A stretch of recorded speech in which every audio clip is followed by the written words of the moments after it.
Qual a dificuldade que a gente tem de atribuir significados positivos e poderosos? E como isso é possível? Autoconhecimento. Quando você entender que você vale mais que tudo, Propósito é o porquê você faz o que faz. E eu falo que ser feliz é ser funcional.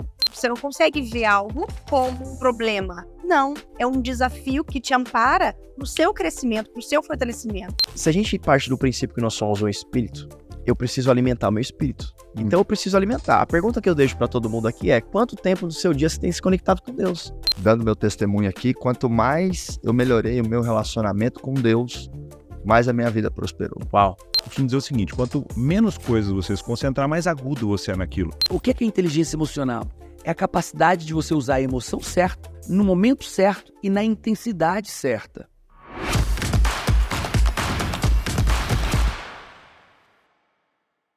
Pai, vamos lá, aproveitar aqui, você que é esse grande cientista do comportamento humano, na sua opinião, qual é a maior, ou quais são as maiores limitações que as pessoas têm? O que mais impede, assim, o ser humano, sabe? Na sua experiência tendo transformado milhões de pessoas, você já vendeu mais de 10, 12, 15 milhões de livros, então você para mim hoje é o maior cientista do comportamento humano, não só porque é meu pai, mas pelos resultados, pela sua trajetória, por ter vivido um momento de quase morte mesmo. Então acho que você tem uma história muito única, né? Sim. Que além da teoria, teve a prática de fato de ter superado muitas perebas, né? A morte do meu avô, esses assaltos, esses tiros, e eu acho que isso conta muito, né? Quem tem a prática tem a legitimidade para poder ensinar. Se a vida são nossos significados, qual a dificuldade que a gente tem de atribuir significados positivos e poderosos? E como isso é possível? Autoconhecimento.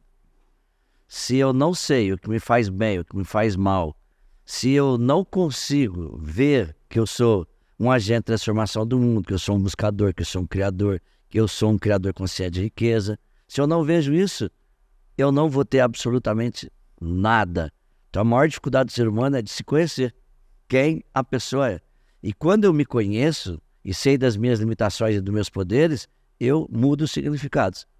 E quando eu começo a mudar a percepção e os significados, eu trabalho diferente, eu ajo diferente. Então eu me conheço, eu mudo meus significados para ter sonhos diferentes, desejos diferentes, intenções diferentes, aí eu ajo diferente. Se todo dia na vida a gente passar pela mesma rua e não ver nada diferente, na mesma rua que você passou, alguma coisa está errada, porque você tem os mesmos significados. Então uma coisa bem legal é, quando você vai para um lugar para o outro, o que você percebe que você nunca percebeu e tem 20 anos que você passa lá? Porque quando você altera os significados, as percepções, você vê o que você não via. Então a maior dificuldade do ser humano é essa evolução de significados, de percepção. E isso é autoconhecimento. Nada é pior do que não saber como você funciona. Imagine um carro maravilhoso que você não sabe as funções. Para que serve o carro? É um carro como o outro. E assim, os carros têm funções fantásticas, se eu souber operar, porque senão não serve para nada. Ter o manual da mente, o manual é uma metáfora, né? O manual de conhecimento de si mesmo, das emoções, dos poderes, das fraquezas, dos pontos de melhoria. Saber como se funciona profundamente é a maior dificuldade do ser humano, não tenho dúvida disso. Por isso eu dedico a minha vida para ajudar as pessoas a melhorar, a potencializar a percepção sobre elas mesmas. Melhorar o autoconhecimento. O autoconhecimento. E eu vejo que as pessoas, pai, têm muita dificuldade de se perceberem, né? Sim. Principalmente perceberem, às vezes, assim, erros ou características não tão boas. Que recomendação você tem para a pessoa aumentar o autoconhecimento, olhar no espelho e ver a verdade, assim, não talvez só uma construção da própria cabeça da pessoa? Nós aprendemos com a vida, e pode demorar, sobre os impactos, as emoções, as crises, ou nós podemos construir isso em treinamentos e formações.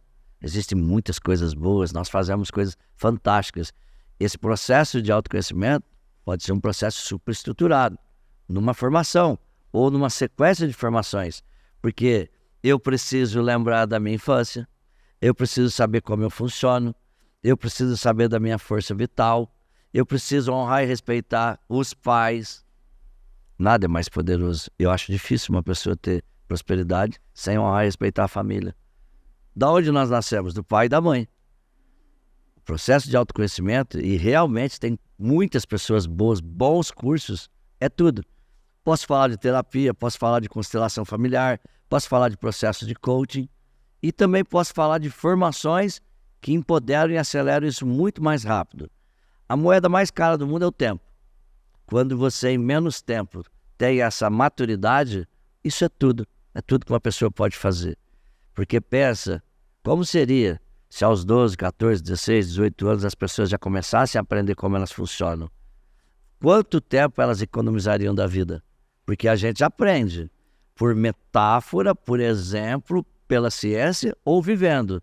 Puxa, viver dói, errar muito, dói pra caramba. É muito melhor a gente modelar e ter a ciência como foco. Legal. Quando eu tenho muitas bases teóricas e o cérebro nosso aceita bastante a ciência, com 99,9% de acerto, é mais fácil eu mudar minhas crenças, os meus padrões, pautados em áreas da ciência, porque são, abre aspas, fecha aspas, verdades que a minha mente aceita. Se alguém fala para você alguma coisa e você não atribui valor, quantas vezes eu falo algo no treinamento que a pessoa fala, Zé, você tocou minha alma. E depois ela me fala, você acredita que minha mãe já me falou isso 1000 vezes, eu nunca ouvi, foi a primeira vez que eu ouvi? Porque a pessoa não estava pronta para ouvir, para processar. E talvez a habilidade, um dom de um treinador é criar um ambiente de reputação, criar um ambiente de uma autoridade inconsciente, criar um ambiente que a pessoa decida escolher ouvir para processar. Isso é muito poderoso. Que legal isso. As imersões, as intervenções, os processos de autoconhecimento, eles aceleram a nossa compreensão de si mesmo. Exatamente isso. E os 5 estágios da mudança ou do luto ou da morte. Eu sempre recomendo para os empresários assim, ó, pelo menos uma vez por ano que seja, tem que fazer algum treinamento, alguma imersão, alguma capacitação para olhar para a pessoa, não olhar para a empresa, para justamente fazer essa retrospectiva que você falou aí, né? Como é que foi sua história de vida? Como é que foi sua criação? Quais são os seus princípios que norteiam você? O que você ainda tem mágoa? O que você tem que perdoar? Né? Coisas que eu passei por essa jornada de evolução, né? Por estar caminhando ali junto com você há muitos anos. Foram vários cursos que eu fiz com o senhor, vários cursos que eu fiz na área de desenvolvimento humano, que me ajudaram a fazer essa retrospectiva, essas reinterpretações e esses empoderamentos da própria história, né? Sim. Então você, dono ou dona de empresa, quando foi a última vez que você realmente se disponibilizou a entrar num processo de autoconhecimento, de autotransformação? Porque a sua empresa, ela vai ser reflexo de quem você é. Eu sempre falo, né? A empresa é reflexo do dono, da dona, dos sócios, das sócias. Então, quando você melhora você, automaticamente você vai melhorar ali o seu negócio, né, pai? Com certeza, né? Porque a empresa são pessoas, somos nós. Eu acho que a primeira vez que eu te vi, Pablo, foi no evento do Tony Robbins no Brasil, em 2018, que a gente ajudou a trazer o Tony. E né, é uma época que você começou a crescer, e aí eu acho que você foi até eu e meu pai, falou, pô, tem o meu movimento e tal. Foi mesmo. Na época você tava começando a rachar o pau no Vaca Brava lá em Goiânia. É isso mesmo. Foi mesmo, a gente falou dentro do camarim lá. E nós era feio demais. Era. Despioramos. Despioramos, né? E essa parte de você mostrar para o mundo também, assim, que você tá melhorando, até no aspecto também, né? Da beleza, do corpo, tal. Isso aí compõe você ter uma presença de poder, você ter uma atitude de liderança. Isso também agrega valor, né, não, Pablo? É branding, né? Quando você entender que você vale mais que tudo, pessoas enxergarem você crescendo, seus músculos, seus negócios, os carros que você anda, a casa onde você mora. Eu lembro quando, não tem nem 2 anos que você estava morando em Goiânia, né? É, isso aí, 2 anos e meio. 2 anos e meio. 2 anos e meio você estava em Goiânia, você morava na sua casa, uma belíssima casa lá, mas a gente ficou atormentando você para vir para São Paulo. Verdade. Vem, não, mas acabei de comprar, bom demais. Quem tá prosperando pode largar essas casas para trás. Né? E você prosperou muito, você foi um dos caras que mais prosperaram. Isso, eu colo direto isso pra muita gente, fico feliz demais. E prosperar é nitidamente o crescimento. Aí você vê que a pessoa que está prosperando, ela quer aplicar essa prosperidade em todas as áreas da vida dela. Ela quer aplicar isso na espiritualidade, na área emocional, na área física, casamento, no sentimental, com os filhos. A pessoa ela começa a realmente distribuir, né? Compartilhar essa prosperidade na vida dela. Legal, ela vai lateralizando a prosperidade. Tudo. E Pablo, quero fazer um agradecimento aqui, porque você foi um dos grandes incentivadores para que eu e a Lilica a gente mudasse para São Paulo, para Alphaville.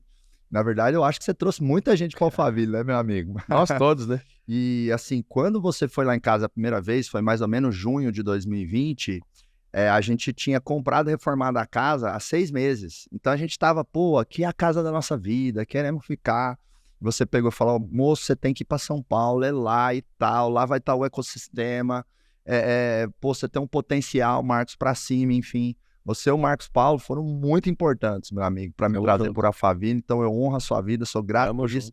E eu lembro que quando eu mudei para cá também, para essa casa que a gente comprou aqui, que estamos gravando aqui o podcast, você veio aqui, você fez uma oração, tá vendo? Você e o Marquinhos, você fez uma oração, pediu que Deus intercedesse e que aquela minha mudança significasse muito impacto positivo. Então, obrigado. Você tem transformado muita gente. Agora você imagina, você está me agradecendo e eu vejo tanto de gente que você está transformando. Nós estamos aí, essa amizade, essa prosperidade que a gente carrega afeta milhões de pessoas, cara. Então, às vezes, quando eu falei vem pra cá, não é porque a gente tava carente de gente aqui, né? Mas porque a gente andar junto tem uma frequência diferente aqui nesse lugar. Aqui era a terra da coroa, talvez as pessoas não sabem, mas aqui em Santana de Parnaíba, onde a gente mora, era a terra da coroa brasileira, né? Terra da rainha aqui do império. E eu vejo, o Marcos, que esse desapego que você tem é um índice alto de inteligência emocional. Que nenhuma pessoa normal conseguiria deixar a casa 6 meses depois da reforma, entendeu? Aqui eu tava reformando um prédio, a gente prosperou tão rápido, aí aquela prosperidade sem controle, né? Eu mudei para um prédio 3 vezes maior, em menos de um mês. Eu lembro que eu gastei R$700 mil numa reforma de uma propriedade de outra pessoa, né? E em menos de um mês, cara, em pouco, o trem foi crescendo. A gente cresceu mais de 3 vezes o tamanho das nossas operações e tudo. E aí eu falei, a gente vai ter que comprar um prédio, não vai ter como ficar aqui mais não. Aí todo mundo, você é louco, olha o tanto de vidro que você comprou, tanto de não sei o quê, olha a reforma, olha o auditório que você montou. Cara, eu não posso ser apegado, porque quem é próspero, se for apegado, ele atrapalha o vórtice, ele atrapalha o crescimento. Aí a gente comprou um prédio, esse prédio era 6 vezes maior. Então eu tinha acabado de sair de um, passado por 3 vezes maior, e depois desse 3 vezes maior, eu acabei passando por um de 6. E se a gente é apegado nesses momentos-chave, esses momentos de segurança, de conforto, a gente atrapalha a prosperidade, né? É o que eu não vejo. Não vejo ser separado, eu vejo ser uma máquina construindo. Não, acho que você falou uma palavra-chave aí que os empreendedores têm que ter, que é o desapego, né? Total. Porque eu tava numa situação muito confortável, né, Pablo? O grupo de empresas que eu construí lá com meu pai em 2019, minha distribuição de lucro, dos 20% mais ou menos que eu tinha, foi R$4 milhões. E eu tinha 31 anos. Pô, 4 milhões. Nada, né? 4 milhões para 31 anos, nada mal. Tava com a casa dos sonhos, tudo. Então, assim, tomar a decisão de sair da empresa que eu construí com meu pai, abrir mão de um Prolabore de 120 mil, uma distribuição de lucro milionária para focar nesse ecossistema novo que é o Grupo Acelerador, foi realmente um exercício de desapego. E eu vejo que muitas pessoas, elas não desapegam de habilidades que atrapalham. E se todo mundo souber o tanto de desapego que você teve nesse negócio, total. Não, o desapego não foi mudar de Goiânia, o desapego foi realmente deixar o negócio para trás. Né? Exatamente. Sem vender a minha parte, né? Cedendo a minha parte. Isso aí eu acho que eu tenho mais mérito. Tem mesmo. Que eu lembro de falar, te confrontar. Verdade, total. Eu falava, você que ajudou a construir, foi, então dá pra ele. Vambora. Aí você, eu falava, vai, bora. Exatamente. Isso eu guardo com muito carinho, não foi nem só a vinda pra cá, mas a sabedoria que você teve de honrar seu pai. E na palavra fala que a pessoa que honra o pai e a mãe tem 2 promessas. A primeira promessa das 8.000 que tem na Bíblia é viver mais tempo e mais próspero. Uau. Então, quando você falava, eu até brincava com o Marcos. Eu vou testar ele, se ele realmente ajudou o pai dele. Se ajudou seu pai, ajuda de novo. Larga isso aí. Aí, tipo, quem apegar... Cara, isso vai fazer você prosperar tanto. Tenho certeza que você tá no hall das pessoas mais ricas dessa geração.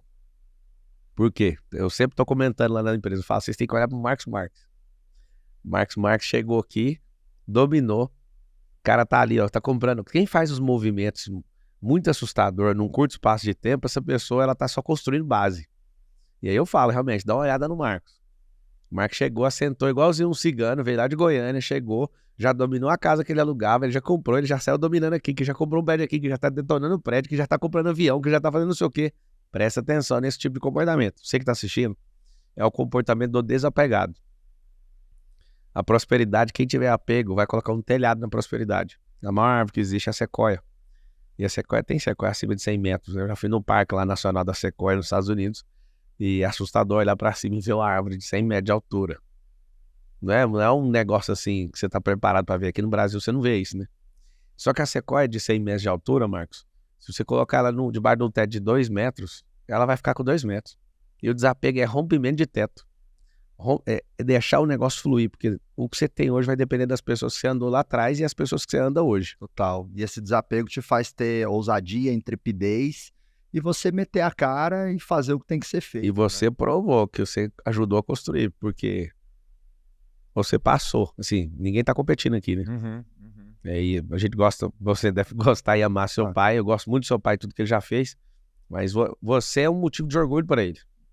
Porque você saiu sem dar problema, você deu aquilo que você construiu com ele e, né, provavelmente aí, acho que não sei se é elegante falar, mas aparentemente já ultrapassou seu pai em pouco espaço de tempo. E isso não faz o seu pai menor, né? Mas faz uma pessoa que pensa assim, ó, eu prosperei muito, que meu filho tá me passando. É o que eu desejo. Total. Não, e sem meu pai eu não teria 1% que eu tenho. Justamente. Já começar pela vida. E também a inteligência. Meu pai tem uma inteligência. Seu pai é sagaz, isso. Uma força de trabalho. Inclusive, vocês se parecem muito, viu, meu amigo? Muito sagaz. E uma força de trabalho que você também tem. Você é imparável demais, Pablão. Você levanta 4 horas da manhã e você faz live todo dia e você bota o projeto e você não... Meu, parece que todo dia você decide começar a sua vida empreendedora. Parece que aquilo que você conquistou é só uma base para mais impacto que você quer gerar. Você não se acomoda. E eu sou assim também. E tem muitos empresários que o cara, pô, tem um carro, tem um conforto e tal, enfim, e ele deixa de se usar. Ele se apega no conforto. E aí ele limita a prosperidade com essa metáfora bela que você trouxe aí, né? Eu chamo disso aí de as algemas. Tem gente que ganha 10 mil, tem uma algeminha de prata. Tem cara que ganha 120 mil igual você ganhava, é uma algemona de diamante, assim, ó, Tiffany ou Bulgari. Você põe uma algema, você tá feliz, porque você é um algemado numa cela especial. Mas quando você fala que vai empreender, amigo, você tem que soltar todas as algemas, senão você não sai. Top. O que é propósito para você, Brunet? Propósito é o porquê você faz as coisas. Então, por que eu escrevo o livro? Para treinar pessoas e diminuir a pobreza e a ignorância. Por que eu faço palestra? Para treinar pessoas e diminuir a pobreza e a ignorância. Por que eu prego no YouTube? Porque eu treino pessoas em espiritualidade e tiro ela da pobreza espiritual e da ignorância espiritual. Por que você está aqui no Pode Acelerar do Marcos Marques? Para poder treinar pessoas e diminuir a pobreza e a ignorância. Então, propósito é o porquê você faz o que faz. E muita gente me pergunta assim, cara, como é que eu descubro meu propósito? Cara, eu falo sobre isso em várias coisas, na minha plataforma, nos meus livros, mas 4 perguntas você tem que fazer para você. Posso? Claro, com certeza. 4 perguntinhas você tem que fazer. Qual é o meu dom, a minha habilidade natural? Ou seja, nem estudei, mas sei fazer. Natural. Não é adquirida. É natural. Que eu faria de graça, de tanto prazer que eu tenho em fazer. Qual é a resposta dessa pergunta? Segunda. O que Deus pediu para você fazer? Isso é para quem está conectado e acredita, né? Lógico. Terceiro, o que as pessoas esperam de mim? Porque, por exemplo, pouca gente sabe, mas o meu principal hobby é cozinhar. Eu amo estudar gastronomia. Cozinho sempre que eu posso para minha esposa, lá em casa, eu amo isso. Estudar, ler e ficar comprando ingrediente, eu adoro. Só que ninguém aqui espera o Thiago chefe. Ô, Brunet, se você aprender a fazer um frango caipira com piqui, você vai começar a bater ponta aqui em casa. Aí hein? não, aí eu não sei. Não. Ou enrolar uma pamonha. Aí tá muito goiano. É muito goiano. O negócio é mais Itália, França. Entendi. Mas o que acontece? Se eu aparecer, gente, sexta-feira eu vou fazer uma live como fazer um macarrão carbonara. Pô, ninguém vai querer saber, porque as pessoas não esperam isso do Thiago. Porque as pessoas esperam escutar de você as batalhas que você venceu. Grave isso. Ninguém quer saber o que você leu, o que você aprendeu dos outros, o que você aprendeu no curso, o que você fez na faculdade. As pessoas querem saber o que você venceu. Elas se conectam com a sua superação e não com as suas vitórias. Então, quando você tem autoridade no assunto, o que é autoridade? O número de batalhas vencidas, as pessoas começam a te escutar e você não pode sair daquilo que as pessoas esperam de você. E a quarta e última pergunta é o que o mundo precisa. O mundo está precisando de quê? Se as 4 respostas convergirem, você descobriu o seu propósito. Ou seja, poxa, o que eu sei fazer naturalmente e faria de graça? No meu caso, eu, Thiago, falar em público, dar palestra, pregar, é o que eu gosto de fazer. Faria de graça. E sei fazer naturalmente. Nunca fiz um curso de oratório, nunca me preparei, simplesmente comecei a fazer. O que Deus me pediu para eu fazer? Isso para quem acredita. Deus me deu vários sinais, como a gente falou no início sobre a sensibilidade, eu entendi que era isso que eu tinha que fazer. Terceiro, o que as pessoas esperam de mim? Todo mundo que me encontra me dá a direção. Thiago, cara, quando você fala de vida emocional, cara, quando você fala de espiritualidade, me conecta meu coração. Pronto, as pessoas já me dão um feedback do que querem escutar de mim. E quarto, o que o mundo precisa? Será que o mundo está precisando de saúde emocional? Será que o mundo está precisando de conexão espiritual? Tá. Então eu descobri meu propósito. Eu vou usar meu dom de falar em público e de escrever para falar sobre vida emocional e espiritual. É o que eu faço. Meninas, vocês com toda essa experiência, expertise, qual que é o tema que cada uma das duas mais gosta quando se fala de desenvolvimento humano, de florescer as pessoas, da pessoa crescer ali enquanto ser humano? Que tema vem aí no coração de cada um? O meu principal você precisa saber quem é você, quais são as suas sombras, que você vai precisar iluminar, e o que você tem de luz para auxiliar quem ainda não deu conta, sabe? E encontrar isso, quem é você em essência, e viver você e evoluir, servir, curtir. Eu falo que aqui a gente está para evoluir, que é um grande propósito, para servir, porque maiores líderes, maiores servidores, e para curtir, porque esse mundo é lindo, né? Então, inclusive, os recursos que vêm das empresas, quantas pessoas também podem usufruir, curtir mais a vida, porque você serviu e evoluiu, né? Então, essa tríade é o que eu não abro mão, nem na minha vida, nem nos atendimentos, que vai comigo, sabe? Ampliando a essência, iluminando aquilo que você ainda não deu conta, auxiliando quem não deu, evoluindo, servindo e curtindo. Legal, adorei essa tríade. Servir, evoluir e curtir. Espero poder curtir mais com os anos. Não, mas eu já curto adoidado. Eu até tenho um certo mantra que eu e a Lilica temos, que é assim: se isso aqui não for fazer a gente mais feliz, é melhor nem começar, né? Não significa que vai ser fácil. As pessoas têm uma certa utopia ou uma certa conotação errada sobre a palavra felicidade, né? Sim. E eu falo que ser feliz é ser funcional. É ter momentos de alegria, mas ter momentos de emputecimento. Então a felicidade não é essa coisa lúdica que você sempre está sorrindo e seus problemas acabaram. Né? É uma gangorra, exatamente. O que você ama em desenvolvimento humano? O que vem no coração? Mas o que vem no meu coração é criação de metodologia. Acho que esse é o meu... Eu fiquei pensando no que eu tenho mais dificuldade de delegar, né? Ali dentro da empresa. E acho que é criação de metodologia. Porque eu gosto muito de criar produtos. Criar curso, criar treinamento, criar imersão. Sabe? Essa parte criativa da organização do conhecimento de alguém, né? Tanto é que é a missão da empresa. Transformar o óbvio das pessoas no milagre do mundo. E porque eu acredito muito nisso, sabe? De todo mundo tem um talento que se ele ensinasse para 10, 20, 100, 1000 pessoas, o mundo ficava muito melhor.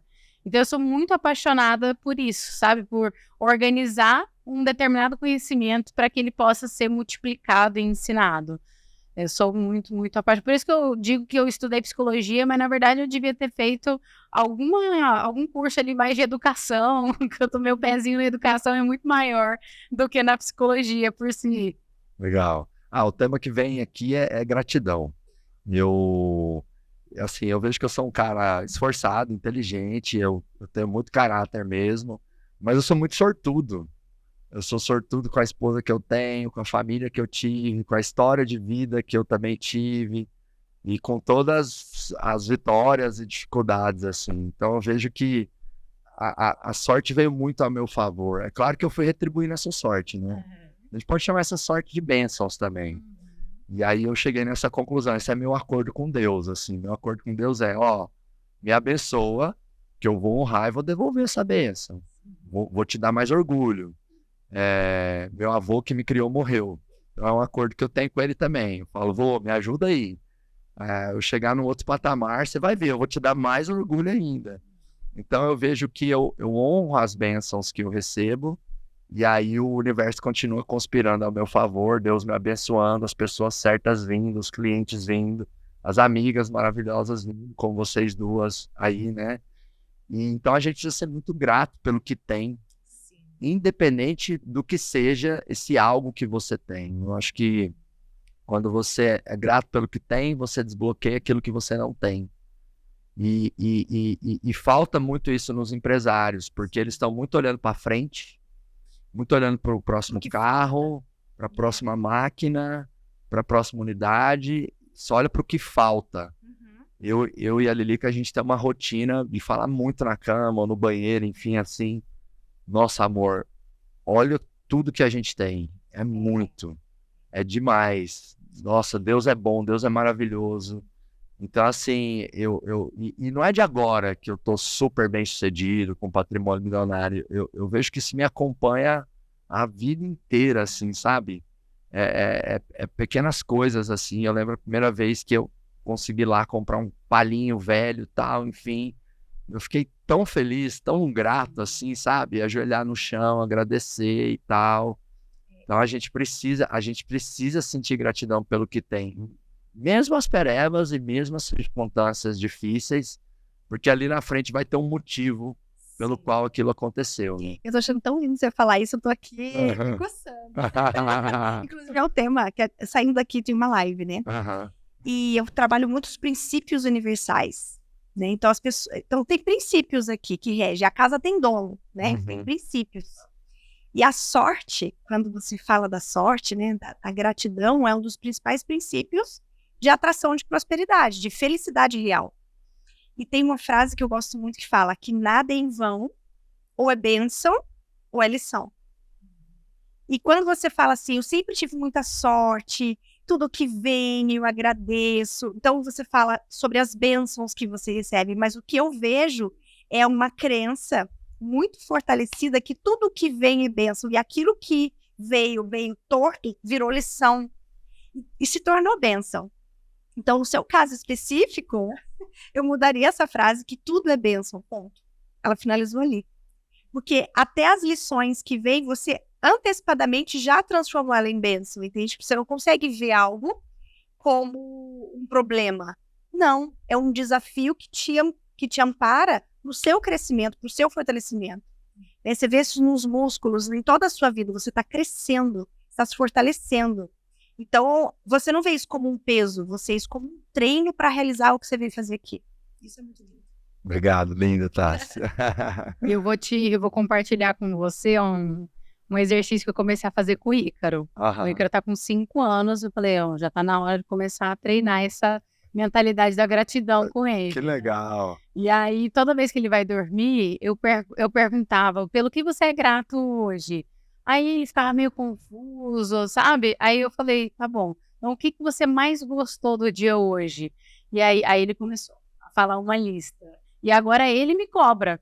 Mãe, e a gratidão de hoje? Você não falou, porque às vezes tá na rotina, tá meio cansada e tal.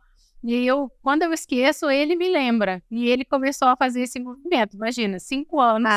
E ele fazendo esse movimento, e eu percebo o quanto isso fez com que ele valorizasse mais as coisas.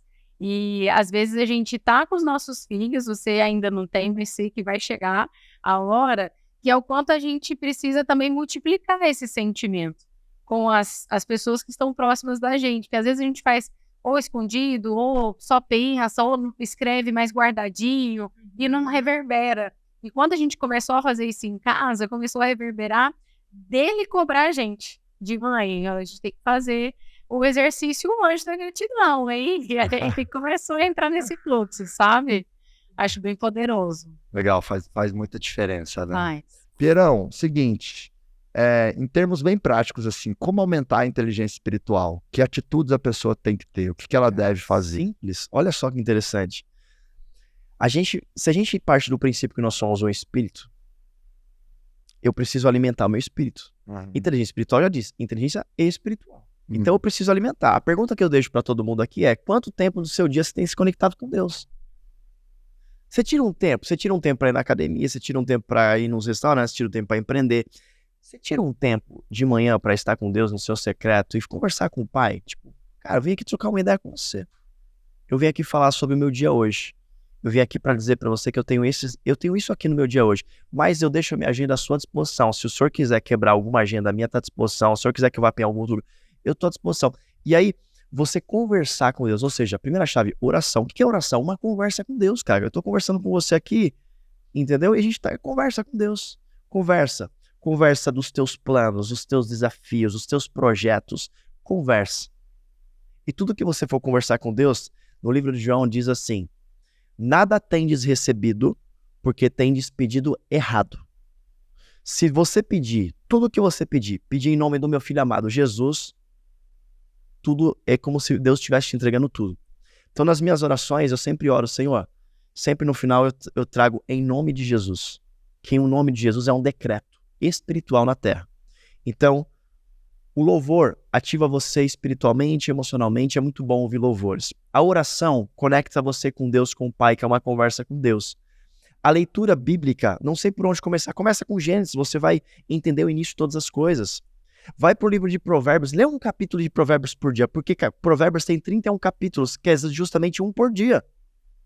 Para você ter sabedoria, Provérbios é o livro de maior sabedoria da Bíblia, que foi escrito por Salomão, que é o cara mais sábio de todos os tempos.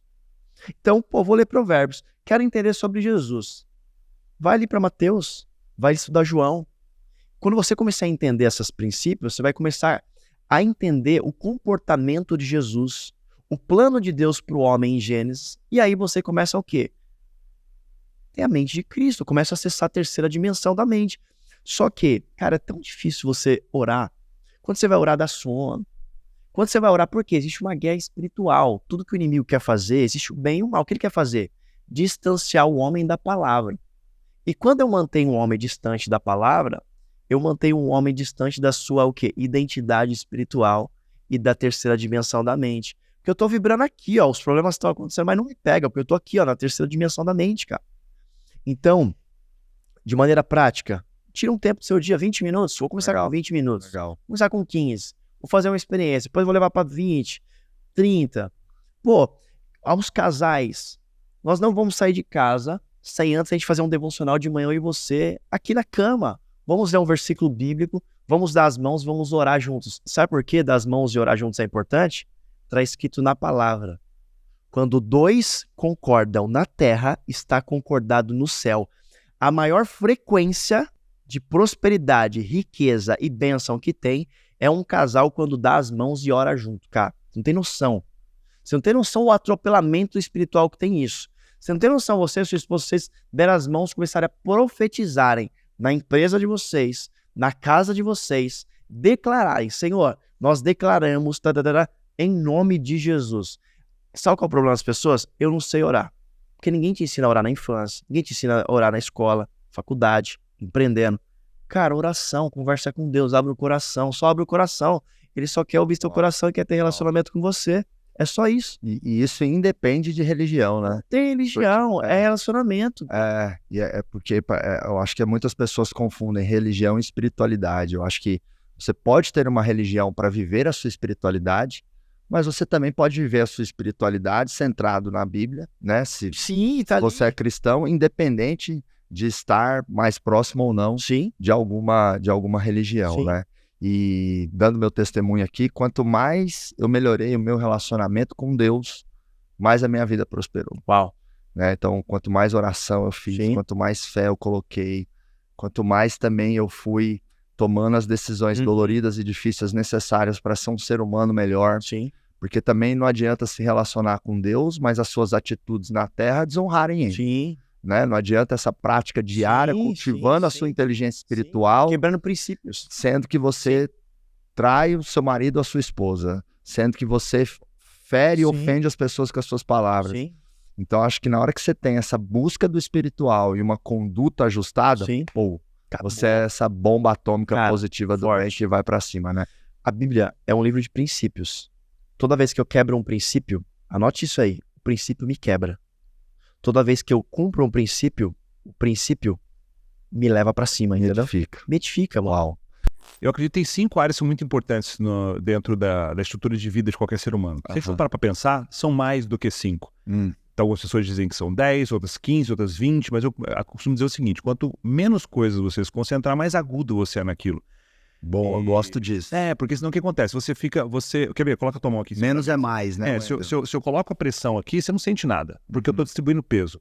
Se eu coloco tudo em cima de uma unha e aperto, dói, porque eu estou sendo agudo. Eu estou concentrando a mesma força num único ponto, eu sou agudo e eu consigo ter um resultado diferente do que botar peso espalhado em tudo, né? Então eu gosto de pensar em 5 áreas que são muito importantes. Para mim são as mais importantes. Não tem ordem de prioridade, porque isso depende do momento que a pessoa está vivendo, mas uma das áreas é a área de trabalho e carreira. Porque é através da área de trabalho e carreira que a pessoa vai colocar para o mundo dela um dom que ela tem, ou a arte dela, a voz dela, e isso está ligado ao propósito de vida também, né? Então, através do que eu sei fazer, eu sou uma dona de casa, eu sirvo os meus filhos, é o meu trabalho, eu sirvo a minha família, é o meu trabalho. Ou então eu sou um cara, eu sou empreendedor, eu sou um servidor público, não importa. Carreira e trabalho para que você possa pensar nisso, isso tem que melhorar, né, na tua vida. Se você não está crescendo nisso, você fala muito disso nos negócios. Os negócios não estão crescendo, eles estão morrendo, né? Então a primeira área é carreira e trabalho. A segunda área é prosperidade financeira. Isso é uma coisa que eu atrás eu demorei muito a entender, porque eu era o cara que me dedicava muito para a primeira área, mas eu tinha um monte de sabotador e crença fodida em relação a dinheiro. Então eu fazia dinheiro pra caramba, eu era uma usina hidrelétrica de fazer dinheiro, mas eu perdia dinheiro na mesma proporção. Então eu era doente em relação a finanças. E para eu construir minha vida épica, a vida digna de um herói, de uma heroína, eu preciso olhar para dinheiro, eu preciso fazer com que dinheiro flua para minha vida. A terceira área é saúde e energia. Então eu preciso ter vitalidade. Eu vi a mudança física que você teve nos últimos tempos. Eu falei assim, pô, o tamanho do braço do cara. O desgramado saiu de um braço de 30 e pouco para 40 e vrau. Você tem uma corresponsabilidade nisso, viu? Saiba disso, porque eu tive com você em julho do ano passado, lá no Rio de Janeiro, né? A gente ficou alguns dias juntos. E, pô, eu falei, caramba, muito massa, o Wendel é grandão, isso é inspirador, leva vigor. Legal. E eu quero esse corpo pra mim, né? Então, e eu acho que hoje é o teu papel, né? Você inspira milhões de pessoas. E eu não precisei te falar nada. Isso. Você não me cobrou, você falou, pô, Marcos, essa barriguinha aí, esse ombrinho caído aí não tá legal. Ou seja, a tua atitude inspirou a minha atitude, né? E isso é uma coisa bacana, né? Porque quando você começa a viver as coisas que eu tô falando aqui, as pessoas começam a simplesmente olhar pra você e ver o jeito que você vive, ver o jeito que você pensa, o jeito que você fala, ver a tua verdade, e aquilo ali de alguma forma serve pra inspiração, uma inspiração silenciosa para outras pessoas. Eu fiquei muito feliz. Conecta, Eu costumo dizer que as pessoas ouvem mais o que você faz do que o que você fala. Muito mais. As nossas ações, elas falam mais forte do que as nossas palavras. Então, obrigado. Obrigado por ser um exemplo, né, de vigor, de saúde. Há tantos anos, isso foi um componente da minha inspiração. Então, eu até brinquei com você lá no seu apartamento, não sei se você lembra, um dos jantares lá. Falei assim, Wendel, eu vou ficar do teu tamanho. Não, e se eu não correr aqui, o cara vai passar mesmo. Isso aí. Então, e aí, saúde e vigor físico. Por quê? O que adianta? Beleza, eu sou milionário, mas não cuidei da minha saúde, bum, câncer. Não cuidei da minha saúde, bum, diabetes. Não cuido da minha saúde, eu chego com 50 anos, eu não consigo pegar meu neto no colo, meu filho no colo, né? Então, saúde e vigor físico é uma área que as pessoas precisam olhar, deveriam olhar. Relacionamento amoroso, isso é uma outra área extremamente importante, né? O núcleo da família é o casal, é a parte mais importante, né? O núcleo da família é o casal, e as pessoas estão se desconectando disso. Equilibrar essa relação, colocar o pai e a mãe no lugar certo, para que eu e a minha esposa fiquemos no lugar certo, botar o filho no lugar certo, para que a gente, como casal, fique no lugar certo. E a última área é espiritualidade. Essa questão de você sentir o teu lugar no mundo, sentir uma paz profunda no teu peito, sem aquela loucura de ansiedade, sem aquela loucura de ego dominando e querendo dominar outras pessoas, sabe? A questão espiritual sem falar de religião, e não tem nada de errado com a religião, mas é uma esfera maior. Então são 5 áreas. Então a composição disso, muita gente em casa talvez esteja pensando, Wendel, eu não sei para onde a minha vida deveria ir. Se você não sabe para onde a sua vida deveria ir, deveria ir para um único lugar. Pega essas 5 áreas e melhora essa área todos os meses da sua vida, pro resto da sua vida. Você vai ter uma vida foda. Sua vida vai ser incrível. Você vai ser um cidadão melhor, você vai ser um pai melhor, você vai ser um marido melhor, você vai ser um amigo melhor, se você está cuidando de tudo isso. Cuidar da tua saúde para que você seja longevo, para que a tua esposa, o teu marido possa contar com você por muito tempo, para que os seus filhos possam contar contigo, para que a sociedade possa contar contigo. Né? Então, assim, você não sabe o que fazer com a tua vida? Segue melhorando essas 5 áreas. Mas essas 5 frentes. Essas 5 frentes. Não se acovarde em relação a isso. Aí eu não sei como é que a gente pega esses 5 pontos e você deve ter aí muitos pilares que a empresa precisa se concentrar, mas a empresa como obra de arte é pensar em pilares similares, né? Espiritualidade, propósito. E o grande ponto de conexão aí, na minha opinião, é que não existe maestria empresarial sem maestria pessoal. Não existe um CNPJ forte com um CPF fraco. Sim. Muitas vezes... Isso é brabo, hein? Muitas vezes o empreendedor, o empresário quer melhorar o negócio sem melhorar a si mesmo. A conta não fecha. Ô Paulo, e você assim, como um dos maiores experts em inteligência emocional, fala para mim, o que para todo mundo que está nos vendo, ouvindo, assistindo agora, o que é o conceito de inteligência emocional na sua visão e o tão quanto importante é a inteligência emocional para os empresários, porque o nosso público aqui é um empresário que ele já tem funcionários, o CNPJ já está rodando e ele está nessa loucura de empreender. A inteligência emocional, ela tem 2 pilares. Um é a competência emocional pessoal, que são as competências emocionais que eu tenho para comigo mesmo, e as competências emocionais sociais, que eu tenho com os outros. Né? Então, o que é inteligência emocional? É a capacidade de você usar a emoção certa, no momento certo e na intensidade certa. Uau! Né? Então, a pessoa pode ficar com raiva, mas está no momento certo essa raiva? Tem um contexto certo?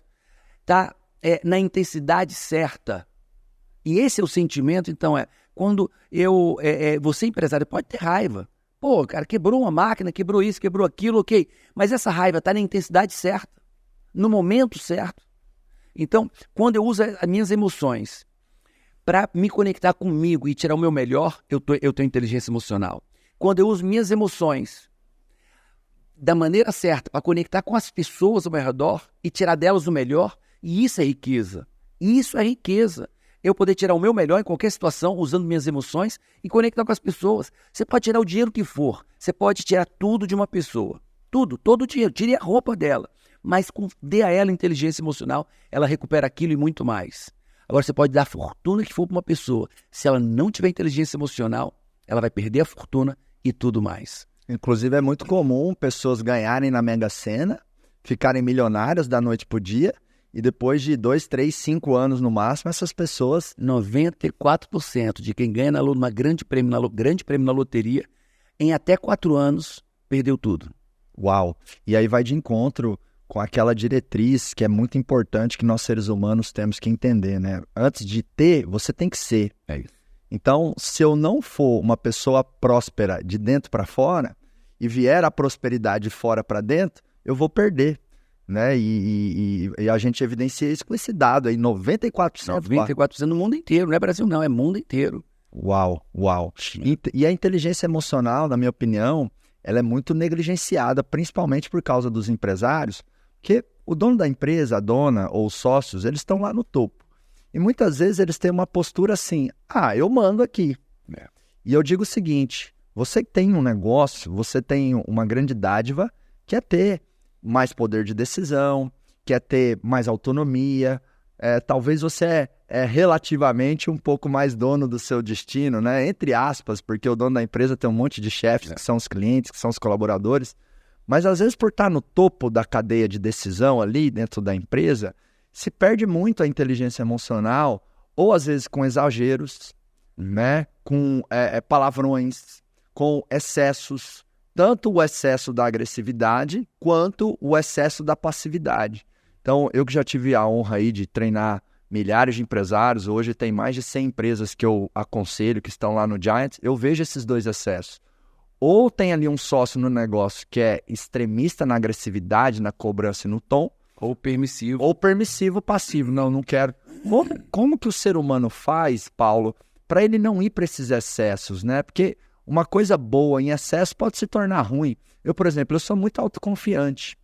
Mas eu vejo que quando eu vou para o extremo dessa autoconfiança, eu parece que eu fico mais arrogante. As pessoas percebem mais arrogância. A melhor das minhas qualidades exacerbadas se torna um defeito.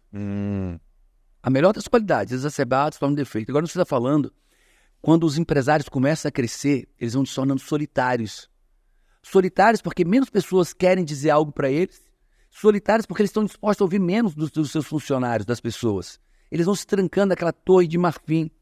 E quando aquela porta se fecha, amigo, é o início da derrocada. Quando ele não ouve mais, quando ele não busca mais ouvir as pessoas da sua empresa, o mercado, quando as pessoas estão intimidadas em falar alguma coisa para ele, que não concordam, que discordam, que acham que tem outra ideia, quando essa porta se fecha, é o início da derrocada de qualquer empresa. Estava vendo o Luciano Hang, ele fez a nova sede agora, e a mesa dele fica num salão, acho que com 1.000 pessoas. Fica a mesa de trabalho do Luciano Hang, um bilionário, se não me engano, o patrimônio dele é 20 bilhões, fica no meio da sala, com 1.000 pessoas. Ele não está trancado numa sala. Todo mundo tem acesso a ele está no salão com as pessoas, né? Então, eu sempre fiz isso. Na minha mesa de trabalho, são 17 lugares. E eu não tomo decisão. E não tomo porque, de fato, eu não me sinto competente o suficiente para tomar grandes decisões sozinhos, para tocar um projeto sozinho. Eu sei onde eu quero chegar. Isso é muito claro. Eu sei onde eu estou, e dói às vezes, né? Você perguntou se eu tinha o podcast funcionando. Me doeu aqui. Mas eu não vou mentir. Não tenho. Eu sei onde eu estou. E eu sei onde eu quero chegar. Agora, esse trajeto, eu não vou percorrer sozinho. Vou percorrer com o meu time, né? E vou deixar que eles se sintam importantes em fazer isso. Que eles se sintam valorizados em fazer isso. Que eles se sintam, eu fiz isso acontecer. Isso não é o Paulo, fui eu que fiz, ou eu e meu colega, nós fizemos isso acontecer. O prazer de realizar, né? Para o time. Você trouxe aí a importância das pessoas, né? Na verdade, a gente não faz a empresa crescer, a gente faz as pessoas crescerem e a consequência disso é que o negócio cresce. E muitas vezes o empresário ele tem muito na cabeça assim, eu vou focar no lucro. Mas o lucro é consequência. Consequência do quê? De pessoas que foram treinadas, capacitadas, formadas. Então, quando você... Cobradas, desafiadas. Então, quando você forma pessoas, quando você edifica pessoas, você constrói e edifica negócios também, né?